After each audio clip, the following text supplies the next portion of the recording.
ವೀಕ್ಷಕರಿಗೆ ನಮಸ್ಕಾರ.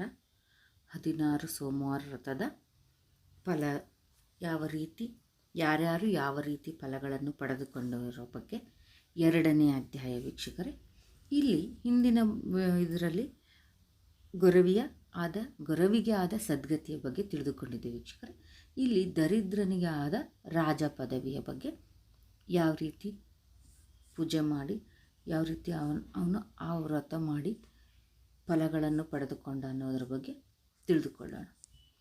ಅಮರಾವತಿ ಎಂಬ ಪಟ್ಟಣದಲ್ಲಿ ಕಮಲಾಕ್ಷನೆಂಬ ಅರಸನು ರಾಜ್ಯವಾಳುತ್ತಿದ್ದನು. ಇವನಿಗೆ ಸುಬುದ್ಧಿ ಎಂಬ ಪ್ರಧಾನಿ ಇದ್ದನು.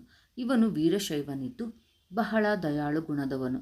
ಕೊಟ್ಟ ವಚನ ಪಾಲಿಸುವುದರಲ್ಲಿ ಹರಿಶ್ಚಂದ್ರನಂತೆ ಇದ್ದನು. ಇವರಿಗೆ ಗಂಡು ಸಂತಾನವೇ ಇದ್ದಿಲ್ಲ. ಮುಪ್ಪಿನಲ್ಲಿ ಅವಧಿಯಲ್ಲಿ ಓರ್ವ ಹೆಣ್ಣು ಮಕ್ಕಳು ಮಾತ್ರ ಜನಿಸಿ ಮಹಾಗುಣವಂತಿಯೂ ರೂಪವತಿಯೂ ಆಗಿ ಪ್ರಾಯಕ್ಕೆ ಬಂದಿರಲು ಸರ್ವ ರಾಜಕುಮಾರನನ್ನು ತನ್ನ ಸ್ಥಳಕ್ಕೆ ಕರೆಯಿಸಿಕೊಂಡು ಮಗಳಿಗೆ ಬೇಕಾದ ಪುರುಷನನ್ನು ಆರಿಸಿಕೊಳ್ಳುವಂತೆ ಮಾಡಿ ಪುಷ್ಪಮಾಲೆಯನ್ನು ಹಾಕಿಸಿ ಈ ಕುಮಾರಿಯನ್ನು ತನ್ನ ರಾಜ್ಯವನ್ನು ಸಹಿತ ಆ ವರನಿಗೆ ಕೊಟ್ಟು ಲಗ್ನ ಮಾಡಬೇಕೆಂದು ಯೋಚಿಸಿದನು. ಅಲ್ಲಿದ್ದ ರಾಜರುಗಳ ಪತ್ರ ಬರೆದು ಕರೆಯಿಸಿ ಒಳ್ಳೆಯ ಸಮಾರಂಭದಿಂದ ಸ್ವಯಂವರವನ್ನು ನಡೆಸಿದನು. ಹೀಗಿರಲು ಅದೇ ಊರಲ್ಲಿ ಒಬ್ಬ ವೀರಶೈವ ಬಡವಿಯ ಮಗನು ಇರುತ್ತಿದ್ದನು. ಅವನು ವಿದ್ಯಾವಂತನಾದರೂ ದರಿದ್ರನಿದ್ದುದರಿಂದ ಅವನಿಗೆ ಕನ್ಯೆಯನ್ನು ಕೊಡಲಿಕ್ಕೆ ಯಾರೂ ಒಪ್ಪಲಿಲ್ಲ. ಹೀಗಾಗಲು ಇವನು ತನ್ನ ತಾಯಿಯ ಮುಂದೆ ಬಂದು, ಅವ್ವ, ನಾನು ಇಷ್ಟು ವಿದ್ಯಾವಂತನಿದ್ದರೂ ನನ್ನ ದರಿದ್ರತನಕ್ಕೆ ನನಗೆ ಯಾರೂ ಕನ್ಯೆ ಕೊಡುವುದಿಲ್ಲವೆನ್ನುತ್ತಾರೆ. ನಾನು ಇನ್ನೂ ಸನ್ಯಾಸಿಯಾಗಿ ದೇಶ ಸಂಚಾರಕ್ಕೆ ಹೋಗುತ್ತೇನೆ. ನೀನು ಕ್ಷೇಮದಿಂದರು ಎಂದು ಹೇಳಲು ತಾಯಿಯು, ಮಗನೇ, ನಾವು ಮನುಷ್ಯ ಜನ್ಮದಲ್ಲಿ ಜನಿಸಿದ ಬಳಿಕ ಭಕ್ತಿಯಿಂದ ದೇವರನ್ನು ನೆನೆಯುತ್ತಲಿದ್ದು ಧೈರ್ಯವನ್ನು ಬಿಡದೆ ಎಂಥ ಕಠಿಣ ಕಾಲ ಒದಗಿದರೂ ಆ ಪರಶಿವನನ್ನು ನಂಬಿಕೊಂಡಿರಬೇಕು. ಈಗ ಎಷ್ಟೋ ಜನರು 16 ಸೋಮವಾರದ ವ್ರತವನ್ನು ಮಾಡಿ ತಮ್ಮ ಮನೋಬಯಕೆಗಳನ್ನು ಪೂರ್ಣಗೊಳಿಸಿಕೊಳ್ಳುತ್ತಲಿದ್ದಾರೆ. ಈ ವ್ರತವು ಮಹಾಶ್ರೇಷ್ಠವಾದುದು. ಇದರಿಂದ ನಿನಗೆ ಕಲ್ಯಾಣವಾಗಲಿಕ್ಕೇ ಬೇಕು. ನನ್ನ ಮಾತನ್ನು ನಂಬಿ ಈ ವ್ರತವನ್ನು ಕೈಗೊಳ್ಳುವಂಥವನಾಗು ಎಂದು ನುಡಿಯಲು ಮಗನು, ಅವ್ವ, ನಾವು ಬಡವರು. ಈ ವ್ರತದ ಪ್ರಸಾದಕ್ಕೆ ನಮ್ಮ ಮನೆಯಲ್ಲಿ ಏನೂ ಇಲ್ಲ. ಆದರೂ ನಿನ್ನ ವಾಕ್ಯದಂತೆ ತಪ್ಪದೇ ನಡೆಯುತ್ತೇನೆಂದು ನುಡಿದು ತಾಯಿ ಹೇಳಿದಂತೆ ಧೈರ್ಯ ಬಿಡದೆ 16 ಸೋಮವಾರದ ವ್ರತವನ್ನು ಮಾಡಬೇಕೆಂದು ತನ್ನ ಮನಸ್ಸಿನಲ್ಲಿ ನಿಶ್ಚಯಿಸಿ ಆ ದಿನ ಸ್ನಾನವನ್ನು ಮಾಡಿ ಲಿಂಗಾರ್ಚನೆಯನ್ನು ತೀರಿಸಿಕೊಂಡು ತಾಯಿಯ ಪಾದಕ್ಕೆ ನಮಸ್ಕರಿಸಿ, ಅವ್ವ, ನಾನು ಈಗಲೇ ಈ ಊರ ದೊರೆಯ ಮನೆಗೆ ಹೋಗುತ್ತೇನೆ. ಅಲ್ಲಿ ಹೇಗಿದ್ದರೂ ಸ್ವಯಂವರವು ನಡೆದಿರುತ್ತದೆ. ಏನಾದರೂ ದಕ್ಷಿಣ ಸಿಕ್ಕರೆ ಅದನ್ನು ತಂದು ನನ್ನ ವ್ರತವನ್ನು ಪೂರ್ಣ ಮಾಡುತ್ತೇನೆಂದು ಹೇಳಿ ಹೊರಟನು. ಅಲ್ಲಿಗೆ ಹೋಗುವುದರೊಳಗಾಗಿ ಸ್ವಯಂವರದ ಸಮಾರಂಭವು ಒಳ್ಳೆಯ ವಿಜೃಂಭಣೆಯಿಂದ ನಡೆದಿತ್ತು. ಇವನು ಅಲ್ಲಿ ಬಂದ ಭಿಕ್ಷುಕರ ಗುಂಪಿನೊಳಗೆ ಹೋಗಿ ನಿಂತಿದ್ದನು. ಈತನು ಹಣೆಯಲ್ಲಿ ಚೆನ್ನಾಗಿ ವಿಭೂತಿಯನ್ನು ಧರಿಸಿ ಕಂಠದಲ್ಲಿ ರುದ್ರಾಕ್ಷಿಯನ್ನು ಹಾಕಿಕೊಂಡಿದ್ದರಿಂದಲೂ ಬ್ರಹ್ಮಚಾರಿಯಾಗಿದ್ದರಿಂದಲೂ ಇವನ ದೇಹವು ಚಿನ್ನಕ್ಕೆ ಸಮಾನವಾಗಿ ತೋರುತ್ತಲಿತ್ತು. ಇತ್ತ ಆ ರಾಜಕುಮಾರಿಯು ಕೈಯಲ್ಲಿ ಪುಷ್ಪಮಾಲೆಯನ್ನು ತೆಗೆದುಕೊಂಡು ಮನಸ್ಸಿಗೆ ಬಂದ ರಾಜಕುಮಾರನನ್ನು ನೋಡಿ ಹಾರವನ್ನು ಹಾಕಬೇಕೆಂದು ಮನದಲ್ಲಿ ಶಾಂಭವಿಯನ್ನು ನೆನೆಯುತ್ತಾ ಮುಂದಕ್ಕೆ ಬಂದಳಾಕ್ಷಣವೇ ಎದುರಿಗೆ ಆ ಬಡ ಕುಮಾರನು ಕಣ್ಣಿಗೆ ಬೀಳಲು ಅವನ ರೂಪ ಲಾವಣ್ಯಕ್ಕೆ ಮೋಹಿತಳಾಗಿ ಮನಸೋತು, ಇವನು ದರಿದ್ರನಾದರೂ ನನ್ನ ಪತಿಯಾಗಿರಲಿ, ಈ ವಿಶ್ವರೂಪಿಯಾದ ಶಿವಮೂರ್ತಿಯನ್ನೇ ನಾನು ಲಗ್ನನಾಗುವೆನೆಂದು ನಿಶ್ಚಯಿಸಿ ಕರದಲ್ಲಿದ್ದ ಪರಿಮಳಯುಕ್ತವಾದ ಪುಷ್ಪಮಾಲೆಯನ್ನು ಆತನ ಕೊರಳಲ್ಲಿ ಹಾಕಿದಳು. ತಕ್ಷಣವೇ ರಾಜನು ತನ್ನ ಕುಮಾರಿಯನ್ನು ನೆರೆದ ಸಭೆಯಲ್ಲಿ ವಿಧಿಪೂರ್ವಕವಾಗಿ ದಾರಿ ಎರೆದು ಕೊಟ್ಟದ್ದನಲ್ಲದೆ ತನ್ನ ರಾಜ್ಯವನ್ನೆಲ್ಲ ಆ ಶಿವಮೂರ್ತಿಗೆ ವರದಕ್ಷಿಣೆಯಾಗಿ ಕೊಟ್ಟನು. ದೈವಗತಿಯು ವಿಚಿತ್ರವಾದದ್ದು. ಇದು 16 ಸೋಮವಾರ ವ್ರತದ ಫಲವು. ಅತ್ತ ಬಡವಿಯು ರಾಜಮಂದಿರಕ್ಕೆ ಹೋದ ಮಗನು ಇನ್ನೂ ಬರಲಿಲ್ಲವಲ್ಲ. ಅವನಿಗೆ ದಕ್ಷಿಣೆ ದೊರಕಿದೆಯೋ ಅಥವಾ ಇಲ್ಲವೋ? ಈ ಮೊದಲು ಅವನು ಸನ್ಯಾಸಿಯಾಗಿ ಹೋಗುತ್ತೇನೆಂದು ನನ್ನ ಮುಂದೆ ಅನ್ನುತ್ತಿದ್ದನು. ಅದರಂತೆ ಮಾಡಿದನೋ ಏನೋ ನೋಡಬೇಕೆಂದು ಹುಡುಕುತ್ತಾ ರಾಜಮಂದಿರಕ್ಕೆ ಬರುತ್ತಿದ್ದನು. ಅಲ್ಲಿ ಬರು ಹೋಗುವ ಜನರು ಈ ಬಡವಿಯನ್ನು ನೋಡಿ ಗುರ್ತಿಸಿ ಆ ಬಡ ಶಿವಮೂರ್ತಿಯ ತಾಯಿಯೇ ಎಂದು ತಿಳಿದು, ನಿನ್ನ ಮಗನು ರಾಜನ ಅಳಿಯನಾದುದಲ್ಲದೆ ಇಡೀ ರಾಜ್ಯವನ್ನು ವರದಕ್ಷಿಣೆಯಾಗಿ ಪಡೆದನು ಎಂದು ಹೇಳಿದರು. ಹಾಗೆ ಆ ಬಡವಿಗೆ ಏಕಕಾಲಕ್ಕೆ ಆನಂದಾಶ್ಚರ್ಯಗಳುಂಟಾಗಿ, ನನ್ನ ಮಗನು 16 ಸೋಮವಾರ ವ್ರತವನ್ನು ಮಾಡುತ್ತೇನೆಂದು ಮನದಿಂದ ನಿಶ್ಚಯಿಸಿದ್ದಕ್ಕೇನೆ ರಾಜ ಕನ್ಯಾಮಣಿಯನ್ನು ಲಗ್ನವಾದನು. ಹೇ ಪರಮೇಶ್ವರ, ನಿನ್ನ ಮಹಿಮೆಯನ್ನು ಎಷ್ಟು ಹೊಗಳಿದರೂ ತೀರದು. ನನ್ನ ದಾರಿದ್ರ್ಯವು ನಾಶವಾಯಿತು. ದರಿದ್ರತೆಯಿಂದ ಮನೆಯಲ್ಲಿ ಒಂದು ತುಣುಕು ರೊಟ್ಟಿಯೂ ಸಹ ದೊರೆಯದ ಬಾಲ್ಯದಿಂದಲೂ ಶ್ರಮಪಡುತ್ತಿದ್ದ ನನ್ನ ಮಗನಿಗೆ ಈ ರಾಜ್ಯ ಪದವಿಯನ್ನು ಕೊಟ್ಟೆಯಲ್ಲವೇ ಎಂದು ಪಂಚಾಕ್ಷರಿ ಮಂತ್ರವನ್ನು ಅನ್ನುತ್ತಾ ಸಂತೋಷಪಟ್ಟಳು. ರಾಜ ಪದವಿಯನ್ನು ಪಡೆದ ಶಿವಮೂರ್ತಿಯು ವೈಭವಶಾಲಿಯಾದೆನೆಂದು ವ್ರತ ಮಾಡುವುದನ್ನು ಮರೆಯದೆ ಮನಸ್ಸಿನಲ್ಲಿ ನಿಶ್ಚಯಿಸಿದಂತೆ ತನ್ನ ಮುರುಕು ಮನೆಯಲ್ಲಿಯೇ ವ್ರತವನ್ನು ಮಾಡಿ ಮುಗಿಸಬೇಕೆಂದು ಅರಮನೆಯನ್ನು ಬಿಟ್ಟು ತನ್ನ ಮನೆಗೆ ಬಂದು ವ್ರತವನ್ನು ನಡೆಸುತ್ತಿದ್ದನು. ನಂತರ 16 ಸೋಮವಾರಗಳು ಯಥಾಪ್ರಕಾರವಾಗಿ ನಡೆದು ಮುಗಿಸುವ 17ನೇ ಸೋಮವಾರ ಬಂದಿತು.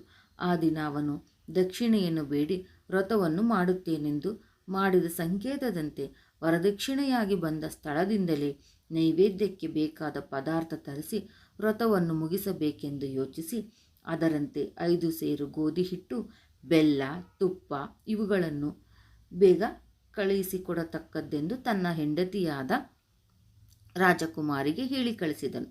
ಆಗ ಆ ರಾಜಪುತ್ರಿಯು ತನ್ನ ಮನಸ್ಸಿನಲ್ಲಿ ನನ್ನ ಪತಿಯು ಇಷ್ಟು ವೈಭವಶಾಲಿಯಾದದ್ದು ಮರೆತು ತನ್ನ ಮೊದಲಿನ ಬಡತನದ ಪರಿಸ್ಥಿತಿಗನುಸರಿಸಿ ಗೋಧಿ ಹಿಟ್ಟು, ಬೆಲ್ಲ, ತುಪ್ಪ ಬೇಡಿರುವುದು.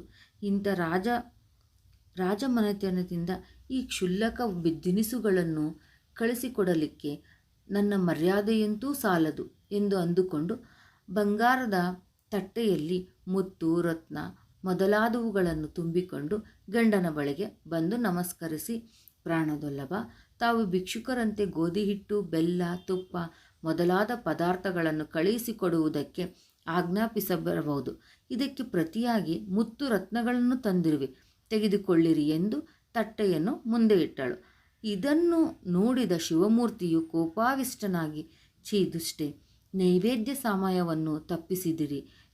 ನೀನು ರಾಜನ ಮಗಳೆಂಬ ದುರಹಂಕಾರದಿಂದ ನಾನು ಕೇಳಿದ್ದನ್ನು ತರದೆ ನಿನ್ನ ಐಶ್ವರ್ಯವನ್ನು ನನಗೆ ತೋರಿಸಬೇಕೆಂದು ನೆನೆದು ಈ ಮುತ್ತು ರತ್ನಗಳನ್ನು ಇಲ್ಲಿಗೆ ತಂದು ನನ್ನ ವ್ರತವನ್ನು ಭಂಗ ಮಾಡಿದೆ.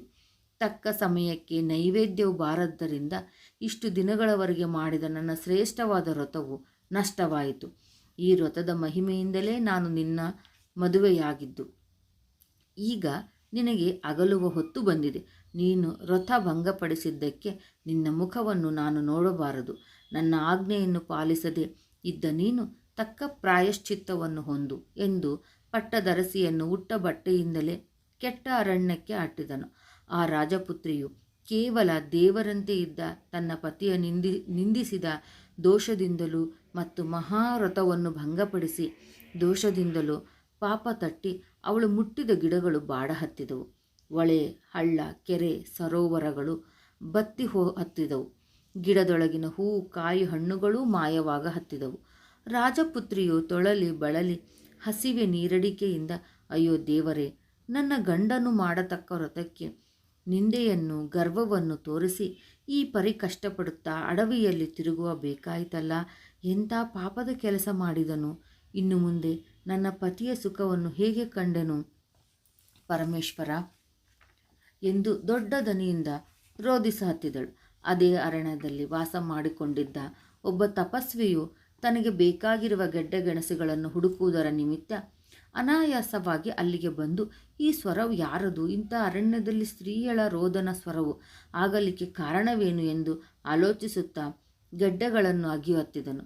ಇತ್ತ ರಾಜಪುತ್ರಿಗೆ ಅಗಿಯುವ ಸಪ್ಪಳ ಕೇಳಿಸಿದ್ದರಿಂದ ಈ ಸ್ಥಳದಲ್ಲಿ ಜನವಸತಿ ಇರಬಹುದೆಂದು ಆಲೋಚಿಸಿ ಆ ಸಪ್ಪಳದ ಸುಳುವಿಗುಂಟ ಅಲ್ಲಿಗೆ ಬಂದಳು. ಆಗ ಚಂದ್ರನಂತೆ ಶಾಂತನು, ಸೂರ್ಯನಂತೆ ತೇಜಸ್ಸುಳ್ಳವನು, ಸಮುದ್ರದಂತೆ ಗಂಭೀರನು, ಜಟಾಧಾರಿಯು, ಪ್ರತ್ಯಕ್ಷ ಪರಮಾತ್ಮನಂತೆ ಕಾಣುವ ಋಷಿಯು ಅವಳ ಕಣ್ಣಿಗೆ ಬಿದ್ದನು. ಕೂಡಲೇ ರಾಜಪುತ್ರಿಯು, ದೇವ, ಪೂರ್ವ ಪುಣ್ಯದಿಂದ ನಿನ್ನ ದರ್ಶನವಾಯಿತು, ನನ್ನನ್ನು ಉದ್ಧರಿಸಬೇಕೆಂದು ಸಾಷ್ಟಾಂಗ ನೀಡಿಕೊಂಡಳು. ಆಗ ತಪಸ್ವಿಯು ಅವಳನ್ನು ತನ್ನ ಆಶ್ರಮಕ್ಕೆ ಕರೆದುಕೊಂಡು ಹೋಗಿ, ಅಮ್ಮ, ನೀನು ಯಾರು? ಇಲ್ಲಿಗೆ ಏಕೆ ಬಂದೆ? ನಿನ್ನ ವೃತ್ತಾಂತವನ್ನೆಲ್ಲ ಹೇಳು ಎಂದು ಕೇಳಿದನು. ಅದಕ್ಕೆ ರಾಜಪುತ್ರಿಯು, ದೇವ, ನಾನು ಅಮರಾವತಿ ಎಂಬ ಪಟ್ಟಣದ ಮಹಾರಾಜರಾದ ಶಿವಮೂರ್ತಿಯ ಪತ್ನಿಯು. ಅವರನ್ನು ಅಗಲಿ ಇಲ್ಲಿಗೆ ಬಂದಿರುವೆನೆಂದು ಹೇಳುವಷ್ಟರಲ್ಲಿ ಅವಳ ದೃಷ್ಟಿಯು ಆ ತಪಸ್ವಿಯ ಅಗ್ನಿಯ ಕುಂಡದ ಮೇಲೆ ಬಿತ್ತು. ಆ ಅಗ್ನಿಕುಂಡದಲ್ಲಿ ಅಗ್ನಿಯು ಒಮ್ಮಿಂದೊಮ್ಮೆಲೆ ಆರಿ ಹೋಯಿತು. ಇಷ್ಟರೊಳಗೆ ಅದು ಆರಿ ಹೋಗಬೇಕಾಗಿತ್ತು.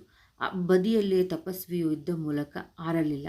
ಇದನ್ನು ತಪಸ್ವಿಯು ಆತ್ಮದೃಷ್ಟಿಯಿಂದ ತಿಳಿದು ಇವಳಲ್ಲಿ ದೋಷವಿರಬಹುದೆಂದು ತರ್ಕಿಸಿ ಶಿವನನ್ನು ಕುರಿತು ತಪಸ್ಸು ಮಾಡತೊಡಗಿದನು. ಇದಕ್ಕೆ ಪರಮೇಶ್ವರನು ಇವಳು ತನ್ನ ಪತಿಯ ಕೈಗೊಂಡ 16 ಸೋಮವಾರ ವ್ರತಕ್ಕೆ ಅಡ್ಡಿ ಮಾಡಿದ ಕಾರಣ ಈ ದೋಷ ತಟ್ಟಿ ಇವಳಿಗೆ ಈ ಗತಿಯಾಗಿರುವುದು. ಅದೇ 16 ಸೋಮವಾರ ವ್ರತವನ್ನು ಮಾಡಿದರೆ ಇವಳ ಪತಿಯು ತನ್ನಷ್ಟಕ್ಕೆ ತಾನೇ ಬಂದು ಇವಳನ್ನು ಕರೆದುಕೊಂಡು ಹೋಗುವನು ಎಂದು ಹೇಳಿ ಅದೃಶ್ಯನಾದನು. ಆಗ ತಪಸ್ವಿಯು ಶಂಕರನು ಹೇಳಿದ ಪ್ರಕಾರ 16 ಸೋಮವಾರ ವ್ರತವನ್ನು ಆ ರಾಜಪುತ್ರಿಯ ಕೈಯಿಂದಲೇ ಒಳ್ಳೆಯ ಭಕ್ತಿಯಿಂದ ಮಾಡಲಾರಂಭಿಸಿದನು.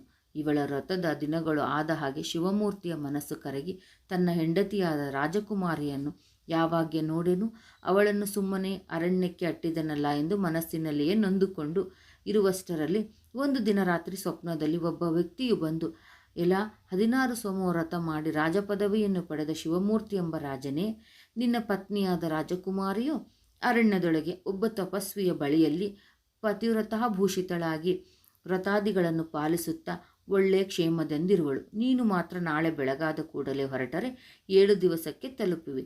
ಅಲ್ಲಿ ನಿನ್ನ ಪತ್ನಿಯ ದರ್ಶನವಾಗುವುದು ಎಂದು ಹೇಳಿದಂತಾಯಿತು.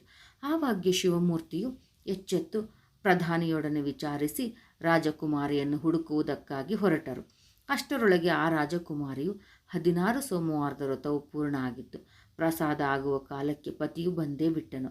ಆಗ ತನ್ನ ಪತಿಯನ್ನು ನೋಡಿದ ಕ್ಷಣ ಮಹಾ ಸಂತೋಷಭರಿತಳಾಗಿ ಶುದ್ಧೋದಕದಿಂದ ಪತಿಯ ಪಾದಗಳನ್ನು ತೊಳೆದು, ಪತಿರಾಯರೇ, ತಾವು 16 ಸೋಮವಾರದ ವ್ರತವನ್ನು ಪಾಲಿಸಿದ್ದು ನನಗೆ ಗೊತ್ತಿಲ್ಲದೆ ನಿಮ್ಮ ವ್ರತಕ್ಕೆ ನಾನು ಭಂಗ ಮಾಡಿದನು.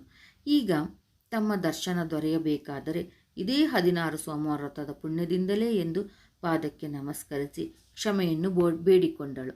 ಆಗ ಶಿವಮೂರ್ತಿಯು ಸಂತೋಷಭರಿತನಾಗಿ, ಪ್ರಿಯೆ, ನಿನ್ನ ವ್ರತದ ಬಲಾತ್ಕಾರದಿಂದ ಪ್ರತ್ಯಕ್ಷ ಪರಮಾತ್ಮನ ರೂಪದಂತಿರುವ ಒಬ್ಬ ವ್ಯಕ್ತಿಯು ನನ್ನ ಸ್ವಪ್ನದಲ್ಲಿ ಬಂದು, ನಿನ್ನ ಪತ್ನಿಯು ಅರಣ್ಯದೊಳಗೆ ತಪಸ್ವಿಯ ಪರ್ಣಶಾಲೆಯೊಳಗೆ ಇದ್ದಾಳೆ, ಹೋಗಿ ಕರೆದುಕೊಂಡು ಬಾ ಎಂದು ಹೇಳಿದ ಪ್ರಕಾರ ಪ್ರಧಾನಿಯೊಡನೆ ಬಂದು ಈ ತಪಸ್ವಿಯ ದರ್ಶನದಿಂದ ಮುಕ್ತರಾದೆವು ಎಂದು ಜಟಾಧಾರಿಯಾದ ತಪಸ್ವಿಯ ಪಾದಕ್ಕೆ ನಮಸ್ಕರಿಸಿ ಅವರ ಅಪ್ಪಣೆಯನ್ನು ಪಡೆಕೊಂಡು ಪ್ರಧಾನಿ ಮತ್ತು ಪತ್ನಿ ಸಮೇತವಾಗಿ ತಮ್ಮ ಅಮರಾವತಿ ಪಟ್ಟಣಕ್ಕೆ ಬಂದು 17ನೇ ಸೋಮವಾರದ ವ್ರತವನ್ನು ಪೂರ ಮಾಡಿ ತಮ್ಮ ಮನೋಬಯಕೆಗಳನ್ನು ಪೂರ್ಣ ಮಾಡಿಕೊಳ್ಳುವುದರ ಫಲವಾಗಿ ಪುನಃ ವ್ರತವನ್ನು ಮಾಡಿ ಪುತ್ರಲಾಭವನ್ನು ಪಡೆದರು. ಕರ್ಮ ಧರ್ಮ ಸಂಯೋಗದಿಂದ ಬಂದ ಸಂಕಟಗಳು ಬಯಲಾದವು. ಮಹಾ ತಪಸ್ವಿಯೋ ದರ್ಶನವೂ ಆಯಿತು, ಪಾಪವೂ ಬಯಲಾಯಿತು. ಅಗಲಿದ ಗಂಡ ಹೆಂಡಿರು ಕೂಡಿದರು. ಇದು 16 ಸೋಮವಾರ ವ್ರತದ ಮಹಿಮೆ. ಇದಿಷ್ಟು 2ನೇಯದು ವೀಕ್ಷಕರೇ. ಮತ್ತೆ ಮುಂದಿನ ವಿಡಿಯೋದಲ್ಲಿ ಮತ್ತೆ ಸಿಗೋಣ. ಧನ್ಯವಾದಗಳು.